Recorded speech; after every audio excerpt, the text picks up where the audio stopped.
కళ్ళు చెదిరే ఈ వీడియో ఇప్పుడు సోషల్ మీడియాలో బాగా వైరల్ అవుతుంది. పెద్ద చేపను వేటాడి దాన్ని మోసుకెళ్లడానికి చాలా కష్టపడింది. తోటి పక్షుల నుంచి వేటను కాపాడుకోవడానికి చేసే ప్రయత్నం ఈ అద్భుతమైన దృశ్యాన్ని చూసిన వాళ్ళు ఆశ్చర్యంలో ముంచెత్తుతోంది. డేగ్ వేట చాలా అరుదు. సాధారణంగా డేగులు వేటాడే తీరును అంతగా మనం చూడలేము. కానీ ఈ మధ్య కాలంలో కళ్ళు తిప్పుకోవనివ్వని వేట వీడియోలు చాలా బయటపడుతున్నాయి. డేగ్ చూపు అనే అంటారు కదా, అది 100% నిజమని ఈ వీడియో మరోసారి రుజువు చేసింది. చేపలను డేగులు వేటాడే దృశ్యాలు ఎన్నో చూసినా మళ్ళీ చూస్తున్నప్పుడు ఎప్పుడు ఆసక్తిగానే ఉంటాయి. ఇక్కడ మనం చూస్తున్న వీడియోలో డేగ్ ఒక భారీ చేపను పట్టుకుంది. అయితే ఆ చేప చాలా పెద్దది కావడంతో నీటిలోంచి వెంటనే పైకి ఎగరలేకపోయింది.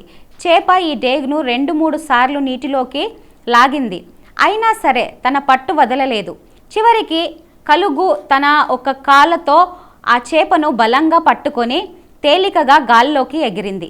చేపను పట్టుకున్న అలా ఎగరడం, దాని పైకి తీసుకెళ్లడం చూసిన వాళ్ళను అవాక్కయ్యేలా చేసింది. ఈ దృశ్యం డేగల శక్తిని, నైపుణ్యాన్ని స్పష్టంగా చూపిస్తోంది. ఆ తర్వాత ఆ చేపతో హాయిగా విశ్రాంతి తీసుకోవడం కూడా చూడముచ్చటగా ఉంది.